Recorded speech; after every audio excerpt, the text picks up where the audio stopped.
Hi guys, I never thought I'd say these words, but I'm in complete and utter agreement with Edwina Currie, former Tory minister.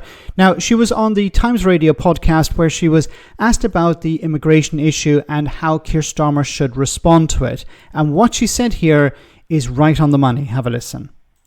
But what we did have was the 2023 legislation that basically said we'll send them all to Rwanda. Well, we didn't actually manage to send anybody to Rwanda. I think 4 people went voluntarily. It cost a lot of money. It involved a tremendous, an enormous amount of government time and effort and bandwidth went into it, and it simply didn't succeed. Meanwhile, the fear of it resulted in large increases in the people that are coming. And actually, this is going to happen, and this is what's going to affect the Labour government as well, because I just looked it up in the last 12 months, ending June, the UK granted 852,000 legal visas. Mm-hmm.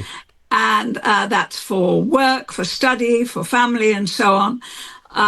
And they've just changed the rules. A month ago, they changed the rules for work visas. They changed the categories, reduced the categories, raised the threshold of the amount you have to earn. And that's going to mean that some people who want to come who could otherwise have come on legal visas are going to try it, and they're going to come on illegal ways. And that means that the number of, I think it was 45,000, 50,000 people have come in the last 12 months is likely to rise. Sure. It's likely to go up. Yeah. But Edwina, we should also say that... And she's completely correct. And this is a result of the previous Tory administration. They decided to make it more difficult for people to come in via legal routes through visas. So people will instead come in via other routes, the so-called illegal routes. And the Labour government has fallen into this trap.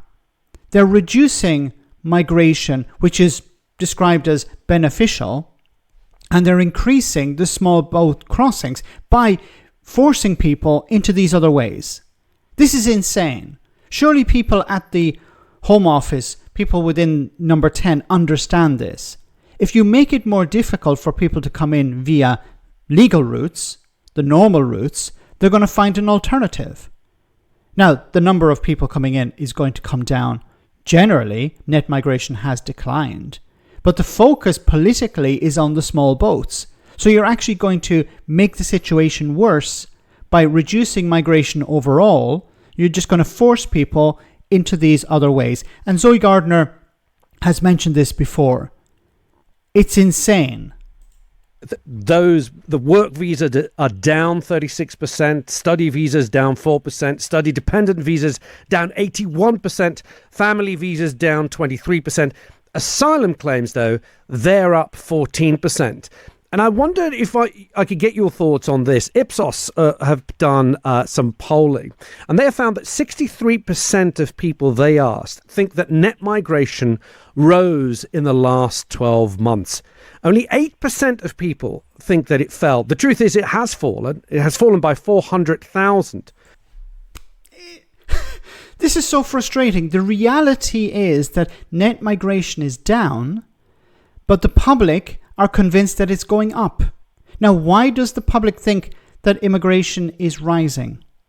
Because the media is not doing its job. The media is supposed to inform the public. You can't rely on Nigel Farage, Reform UK, and Kemi Badenoch or Robert Jenrick or some people within the Conservative Party to provide people with the correct information. They're of course going to mislead people. So it's the media's job to inform. But the general public think that migration is rising when net migration is coming down. Why do you think that people, even though the numbers tell us differently, people think the net migration number is much, much higher than it is? In fact, it's falling instead of rising. Reform voters, for example, 90% of them think that net migration is rising, whereas in fact it's going the other way. Of course. Reform UK voters are not the best informed people, are they? Yes, but what you've got is a cumulative effect. You've forgotten that. This is where being an economist comes in. So you have lots and lots of people one year. You have lots more people the next year added to them. You get lots more people the next year added to them. And then you get a slight drop the next year added to the first lot. So our population has grown dramatically.